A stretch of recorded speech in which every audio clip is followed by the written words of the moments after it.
Dios le bendiga, Dios le guarde en este día. Una oportunidad más de poder estar compartiendo con ustedes la palabra del Señor. Yo soy el hermano Esteban Suárez y este es su programa 20 minutos con las Escrituras, escudriñando las Escrituras porque en ellas está la vida eterna y ellas son las que dan testimonio de mí, dijo el Señor. En el día de hoy vamos a proseguir con los estudios a las cartas, el libro de Apocalipsis a las iglesias que estaban en Asia Menor. Estudio pasado estuvimos hablando acerca de la carta que se le escribió a la iglesia de Éfeso, y en el día de hoy vamos a estar considerando, vamos a estar estudiando, vamos a estar escudriñando la carta que se le escribió a la iglesia Esmirna, la iglesia que está en Esmirna. Una cosa que no quiero pasar por alto antes que se me pase es de que estas iglesias existen ahora mismo que estamos hablando. Esta iglesia en la actualidad, ahora mismo estas iglesias existen, se encuentran en Asia Menor, donde mismo estaban antiguamente cuando se le escribió, y eso es parte de lo que es la nueva Turquía actualmente, Estambul, esas ciudades que están ahí alrededor. Es un área marítima, y es un área de que muy florecida. Yo la he visto en documentales, un lugar bello, un lugar hermoso, y quería dejarles saber eso, que estas iglesias todavía son iglesias que están existentes. Así que en el día de hoy vamos a estar leyendo las escrituras en el capítulo 2, en el capítulo 2 del libro de Apocalipsis, libro de revelación, y leemos en el nombre del Padre, del Hijo y del Espíritu Santo. Escribo al ángel de la iglesia de Esmirna, el primero y el prostero y el que estuvo muerto y vivió, dice esto: yo conozco tus obras y tu tribulación y tu pobreza, pero tú eres rico, y la blasfemia de los que se dicen ser judíos y no lo son, sino sinagogas de Satanás. No temas en nada de lo que vas a padecer. He aquí, el diablo echará algunos de vosotros en la cárcel para que seas probado, y tendréis tribulación por 10 días. Sé fiel hasta la muerte, y yo te daré la corona de vida. El que tiene oído para oír, oiga lo que el Espíritu dice a las iglesias. El que venciere no sufrirá daño en la segunda muerte. Y que Dios añada bendición a esta su palabra. El propósito de estos estudios es que seamos edificados, como dije anteriormente. Esta palabra es útil para enseñar, para redarguir, para instruir, a fin de que el hombre de Dios esté preparado para toda buena obra. Así que estas cartas, vuelvo y repito, 7 cartas, cada una de las cartas tiene 7 pasos, y cada una de estas cartas representa las 7 dispensaciones de la iglesia, desde su comienzo en el libro de los Hechos hasta la venida de nuestro Señor Jesucristo, o el rapto de la iglesia. Cada una de estas cartas representa un tiempo, una etapa, una dispensación, un periodo de tiempo, y es necesario de que nosotros entendamos eso. En este día es una carta bien peculiar, ya que tiene muchas cosas interesantes, hay un montón de información y no queremos pasar por alto absolutamente nada. Nos vamos a pasar de los 20 minutos para poder abarcar, para poder cubrir toda la información que tenemos, y espero de que usted tenga una Biblia en su casa, que usted la abra juntamente conmigo y comencemos a desglosar, comencemos a escudriñar las escrituras. Así que la iglesia, vuelvo y repito, es la iglesia, es la segunda carta, es la iglesia que se encuentra en la ciudad de Esmirna. Esmirna, Esmirna proviene de la antigua palabra griega smur, que quiere decir mirra. De hecho, la mirra era la exportación principal de la ciudad en la antigüedad. Hoy en la actualidad, Smyrna es la ciudad de Izmir y se encuentra en Turquía. La mirra era el producto más valioso que se encontraba en esa ciudad. Su prosperidad era debido a la exportación de este producto, pero no solamente a eso, sino a su posición geográfica, ya que es conocida como el puerto de dos entradas, había dos entradas para entrar al puerto y se facilitaba el comercio en esa área. Todas las personas que han vivido en lugares portuarios saben que el puerto siempre trae beneficios a los que viven en área. Yo nací en un lugar así, yo nací en un lugar portuario y el barrio donde yo nací es un barrio muy próspero, era muy próspero en la antigüedad, debido a que nos encontramos ahí mismo en el puerto. Así que Smyrna, Smur, de ahí viene esa palabra, una palabra griega, amén, y lo que quiere decir es mirra. Y hablando de la mirra, me viene a la memoria cuando los magos en el libro de Mateo, los magos que vinieron del oriente, vinieron a traerle ofrenda cuando Jesús nació, cuando nuestro Señor Jesucristo nació. Dice que unos magos del oriente vinieron siguiendo la señal de una estrella. Hasta la estrella los guió hasta donde estaba el niño Jesús. Esto es interesantísimo porque las estrellas son elementos inconmovibles, no se mueven. Lo que se mueve es la tierra, las constelaciones permanecen en su lugar, pero la Biblia dice de que en este caso esta estrella los guió.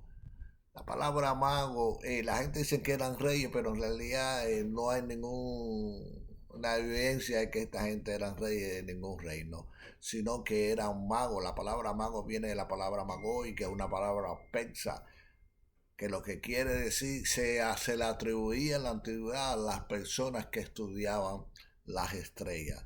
En otras palabras, eran astrólogos, eran gente que estudiaba las estrellas, por eso que fue la forma de que ellos pudieron ver el mover de esa estrella y siguieron a esa estrella hasta que la estrella llegó al lugar donde estaba Jesús y se detuvo ahí, y ellos entendieron de que allí se encontraba el rey de los judíos, porque eso fue lo que ellos le dijeron a Herodes, que ellos venían a ver al rey de los judíos. Ellos venían a ver al rey de los judíos porque la estrella lo había guiado, de que había nacido en Jerusalén, y ya usted conoce toda la historia. Es interesante también que cada uno de estos magos traía una ofrenda para el Señor. Uno traía oro, el otro traía incienso y el otro traía mirra.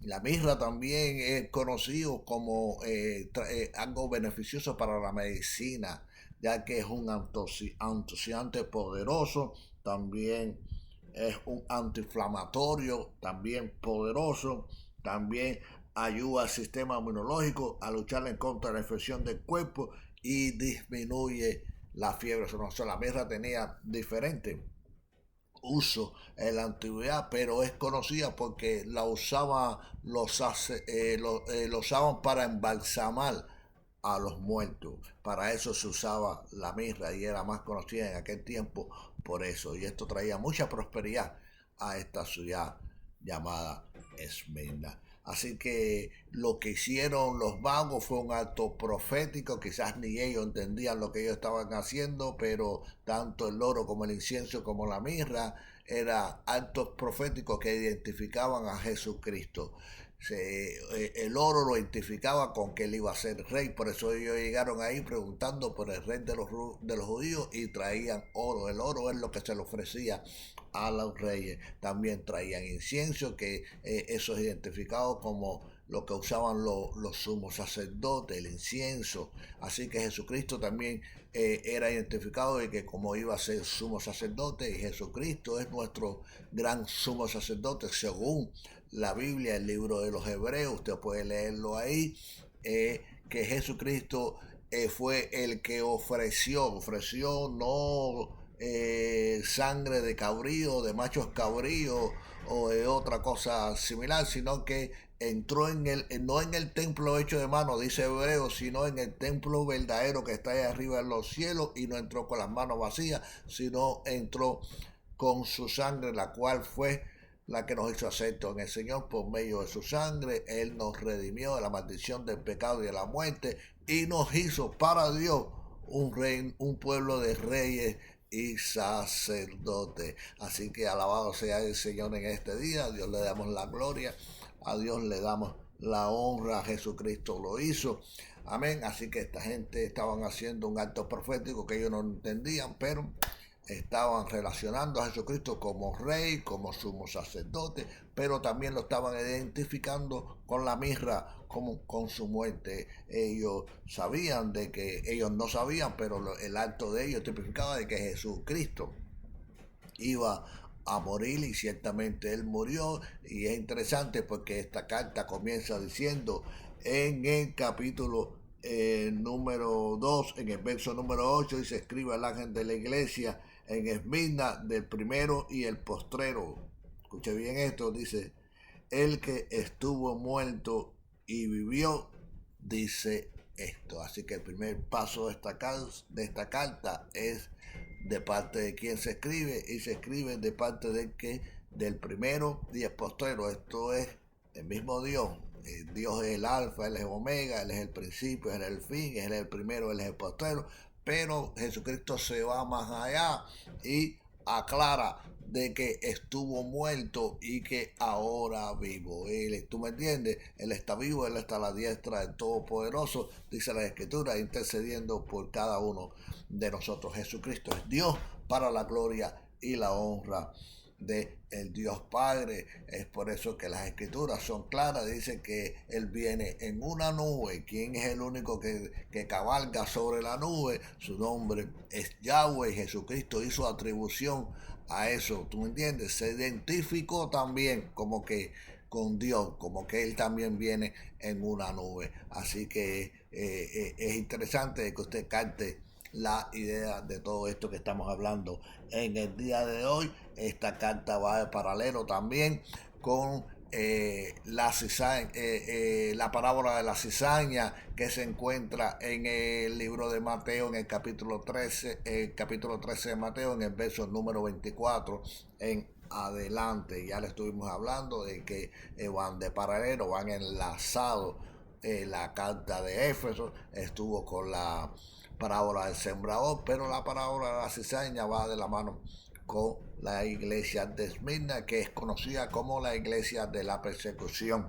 Y eso lo acabamos de leer en estos versículos que estuvimos leyendo. Es una carta que escribió Juan, pero la dictó nuestro Señor Jesucristo. Fue Él el que le dijo a Juan las cosas que tenía que escribir, las cosas que son, las cosas que han de ser y las cosas que serán después de esta.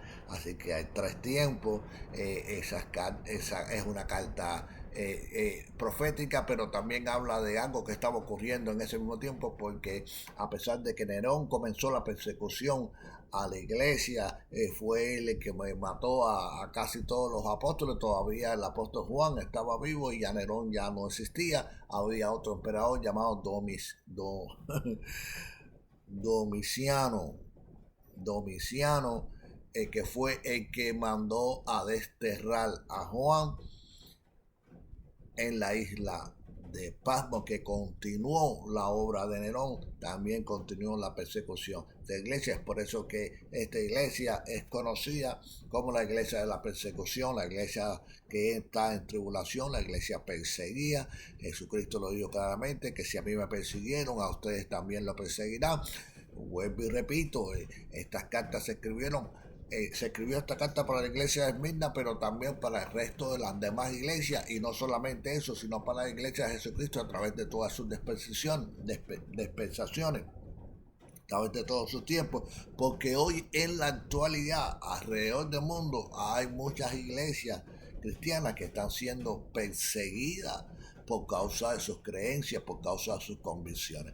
Así que también se aplica a la actualidad esta carta que se le escribió a la iglesia de Esmirna. Amén. Así que en el día de hoy seguimos con el estudio. Es interesante también lo que dice el otro paso que se encuentra en el verso número 9. Dice: yo conozco tus obras. Vuelve y repite lo mismo, hace atribución a unos atributos que son de Dios, que es la omnisciencia. Dios todo lo sabe, Dios todo lo conoce, Dios todo lo ve. No hay nada que se esconda delante de su presencia. Así que dice: yo conozco tus obras, como le dice a la iglesia, pero también nos dice a nosotros. Hoy en la actualidad Dios también nos dice a cada uno de nosotros: yo conozco tus obras. Así que no olvidemos nunca esto. Esto es un consejo que nunca va a pasar de moda y nos va a ayudar a nosotros a andar recto delante de la presencia de nuestro Dios y de nuestro Salvador. Yo conozco tus obras y tus tribulaciones y tu pobreza, pero eres rico. Ya ves, estaba pasando por una persecución, estaban pasando por tribulación, estaban pasando por pruebas, pero a pesar de todo eso, dice que eres rico. ¿Por qué? Porque era una ciudad próspera, una ciudad que se encontraba en un lugar geográfico que le permitía disfrutar de el comercio, de la prosperidad. Aparte del producto que exportaban, era más facilidad para exportarlo, ya que se encontraban ubicados ahí mismo en la bahía, y era un producto de mucha demanda en aquel tiempo, ya que, vuelvo y repito, tenía beneficios médicos, pero también era conocido como lo que se usaba para embalsamar los muertos en aquel tiempo. Así que Dios le dice que conozco tu pobreza, pero eres rico, y la blasfemia de los que dicen ser judíos y no lo son. La blasfemia de los que dicen ser judíos y no lo son. Y hoy por hoy también hay muchos movimientos, hay muchas iglesias, me gusta más decirle movimientos, que se han tomado la facultad y el atrevimiento de creer de que ellos son la simiente escogida de Dios, de que ellos son el pueblo de Dios, de que tú sabes de que ellos son especiales y esto que lo otro. Por ejemplo, la iglesia católica es una iglesia que se hace atribución. El Papa dice que es el representante de Dios en la tierra, y ha puesto como a la iglesia católica por encima de el pueblo judío. También están los testigos de Jehová. Hay como 5 o 6 movimientos o denominaciones de estas que se creen de que Dios ha desechado a Israel, cuando en realidad no es así. Israel sigue siendo el pueblo de Dios, los judíos siguen siendo el pueblo de Dios, los escogidos, los elegidos, no por causa de ellos, sino por causa de sus padres.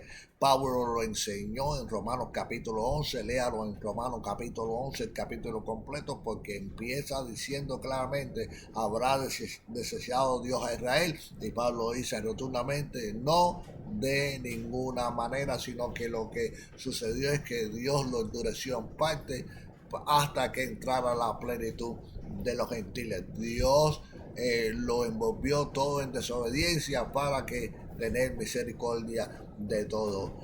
Todo Israel va a ser salvo. Por hoy son enemigos a causa del evangelio, pero son amados, son elegidos por causa de sus padres.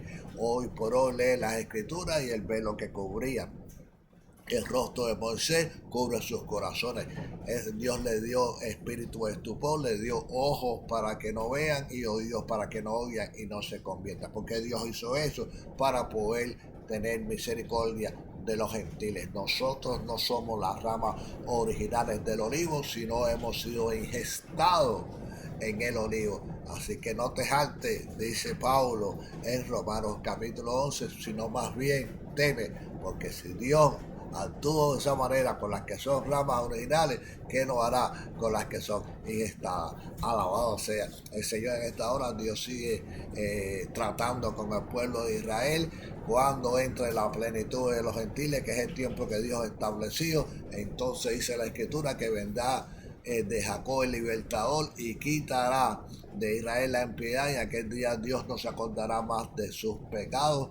todo Israel va a ser salvo. Todos los judíos van a ser salvos. Eso es lo que enseña la Escritura en el capítulo 11 del libro de Romanos. Así que léalo cuando esté en casa, cuando tenga un tiempo, cuando termine de escucharme, léalo para que usted pueda entender de una forma más profunda de lo que estamos hablando. En el verso 10 dice, no temas. Dice el verso 10, no temas en nada de lo que vas a padecer. Hay una advertencia, ¿no? ¿Verdad? Dios le está advirtiendo, ese otro de los 7 pasos. Dios le está avisando, si viene una persecución, los van a arrestar, los van a detener hoy por hoy, para poder usted... está sucediendo también en América, porque hoy por hoy en América, cuando usted va a inscribirle una iglesia en el estado, usted tiene que llenar una serie de documentos donde se le prohíbe a los ministros hablar de ciertos tópicos, de ciertos temas. Por ejemplo, se le prohíbe hablar del aborto, se le prohíbe hablar del homosexualismo. Y hay muchos líderes que han caído en esto y han dejado de predicar la palabra de Dios tal como está escrita debido a este tipo de reglamentos que el gobierno ha establecido. Hay una persecución, le pueden cerrar la iglesia, hasta lo pueden arrestar, lo pueden acusar de difamación y de un montón de cosas cuando usted se atreve a hablar de estas cosas. Esto está cogiendo fuerza aquí en los Estados Unidos. Hay iglesias aquí en los Estados Unidos que han sido tiroteadas, otras han sido quemadas, otras han sido vandalizadas. Esto está sucediendo alrededor del mundo entero. Hay una persecución, ya comenzó la persecución para la iglesia de Jesucristo. Así que abra los ojos y comience a buscar a Dios y escudriñe las escrituras para que usted se dé cuenta que estamos viviendo en tiempos postreros, estamos viviendo en tiempos finales. Dice, he aquí que el diablo, atribuye al diablo, no es el mismo diablo el que está al frente de esta obra, es el diablo el que gobierna sobre los gobiernos de esta tierra, sobre los reyes de esta tierra. Él le dijo a Jesucristo, todo esto te haré si delante de mí te postraré, porque todo esto es mío y a quien yo quiera dárselo se lo doy. Le estaba mostrando todos los reinos de la tierra y su gloria. Así que entienda esto de lo que estamos hablando en el día de hoy. Así que el diablo dice, echará a algunos de vosotros en la cárcel para que sea probado. Eso es lo mismo que hizo Nerón antes de darle muerte a los apóstoles. Los probó, le dio la oportunidad de que ellos negaran al Señor, pero ninguno de ellos negó a Jesucristo, sino que todos murieron con la verdad.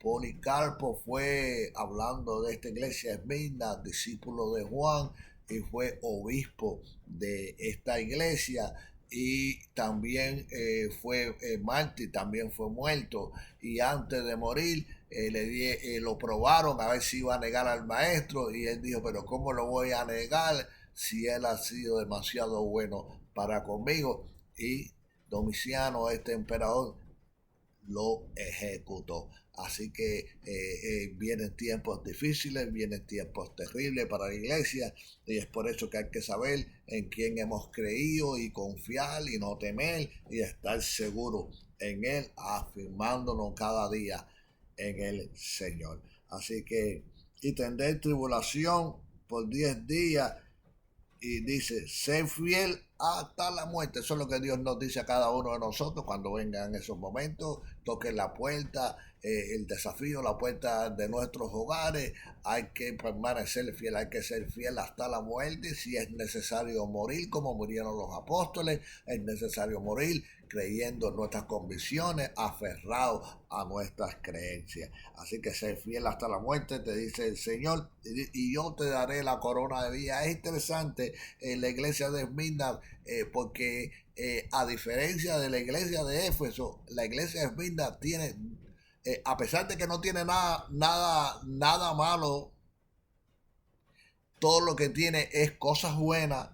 No hay nada que el Señor tenga que reprocharle a la iglesia, pero también tiene 2 bendiciones.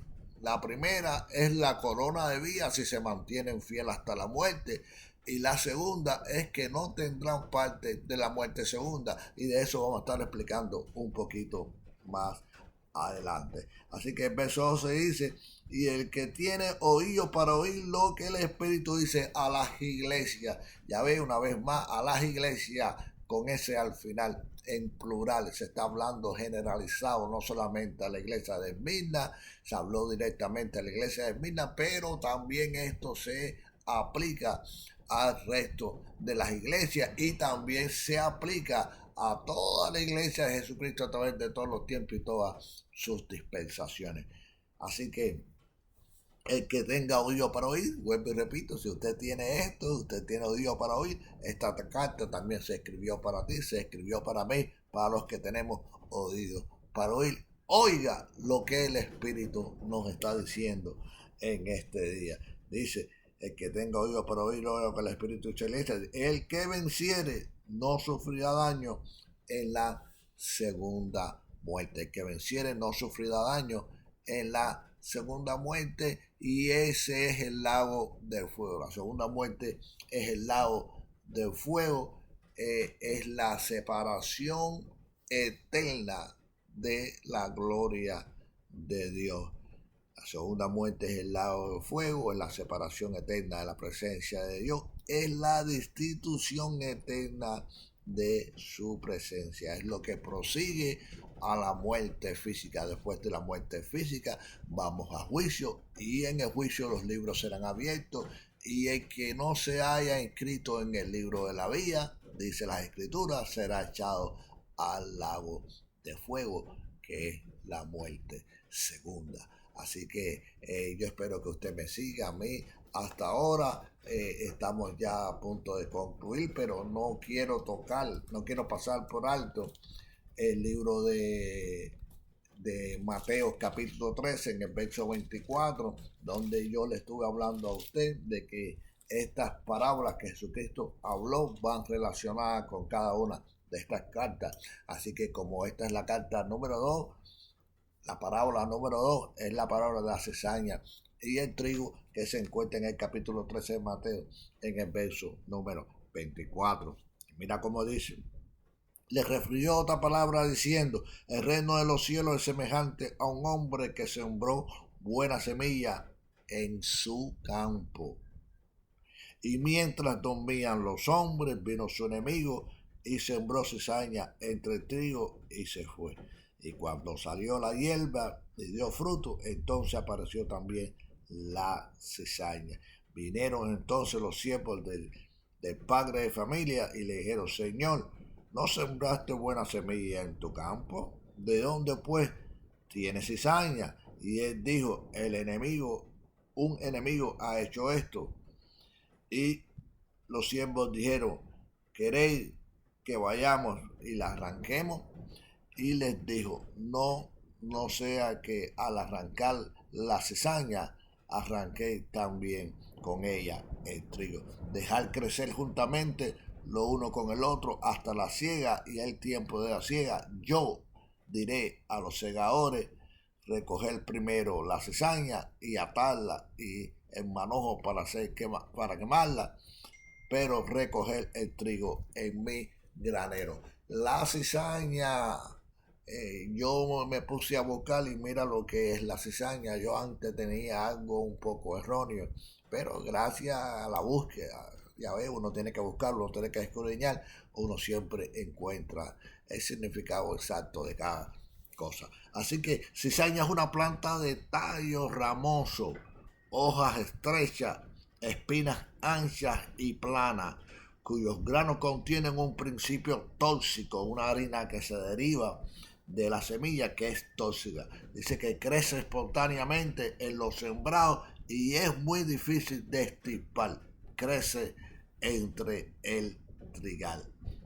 Así que eso es lo que es la cizaña. Yo antes creía que se parecía mucho al trigo, pero es completamente diferente. Pero dice que es difícil de extirpar. Hay que esperar el tiempo adecuado. ¿Cuál es el tiempo adecuado? El tiempo de la siega.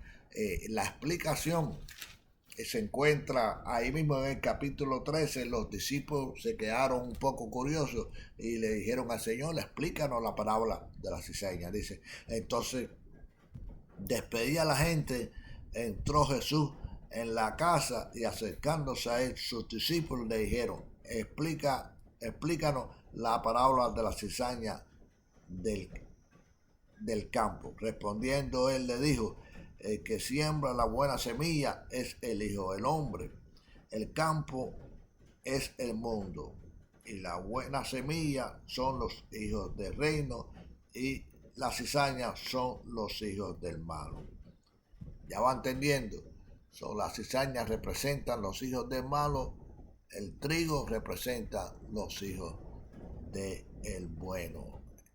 Nosotros estamos viviendo en un mundo en que estamos entre el bien y el mal y nosotros tenemos que escoger, tenemos que decidirnos de qué parte nosotros vamos a estar. Ahora, ¿quién hace eso? Eso lo hace el mismo diablo, el mismo enemigo. Dice, el enemigo, dice, que sembró es el diablo. La siega es el fin del siglo y los segadores son los ángeles. De manera que como se arranca la cizaña y es quemada en el fuego, así será el fin del siglo. Enviará el Hijo del Hombre a sus ángeles y recogerá en su reino, de su reino a todos los que sirven de tropiezo y a los que hacen iniquidad. También la palabra cizaña es utilizada para sembrar discordia. Hay gente que son cizañeros, que siembran discordia entre los hermanos en medio de la iglesia, en medio del campo del Señor. Hay gente que son cizañeros, que siembran lo malo, la iniquidad, la maldad en medio de la gente. La cizaña también se utiliza para esas personas de que le gusta crear ese tipo de conflicto en medio de una amistad, en medio de una relación, en medio de una congregación, etcétera, etcétera.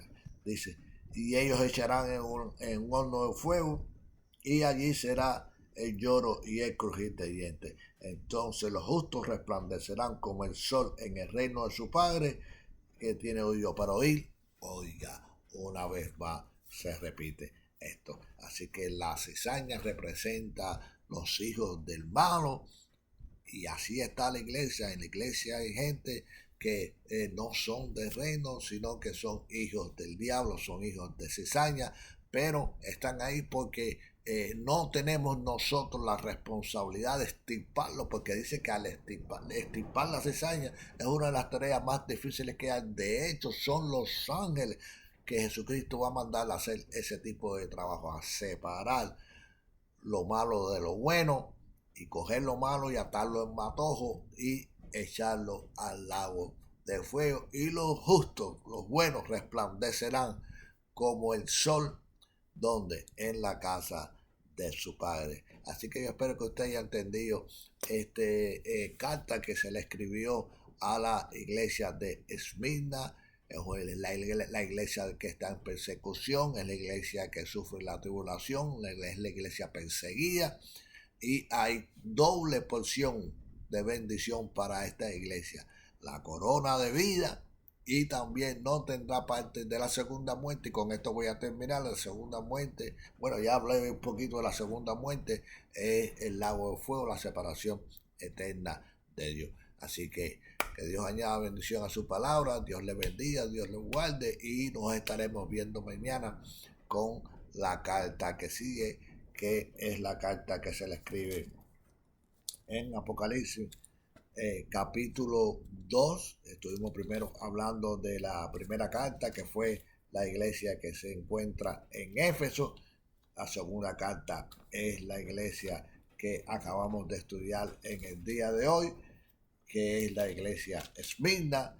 La tercera carta que se le escribe es la iglesia, el mensaje de la iglesia a Pérgamos, la iglesia comprometida con el mundo. No se pierde este estudio, esto va a estar interesantísimo, y yo espero de que en el día de hoy usted se haya edificado, usted se haya gozado conmigo de una forma especial. Así que a Dios le damos la gloria, a Dios le damos la honra, y esta ha sido una vez más su hermano Esteban Suárez en 20 minutos con las Escrituras. Que Dios le bendiga.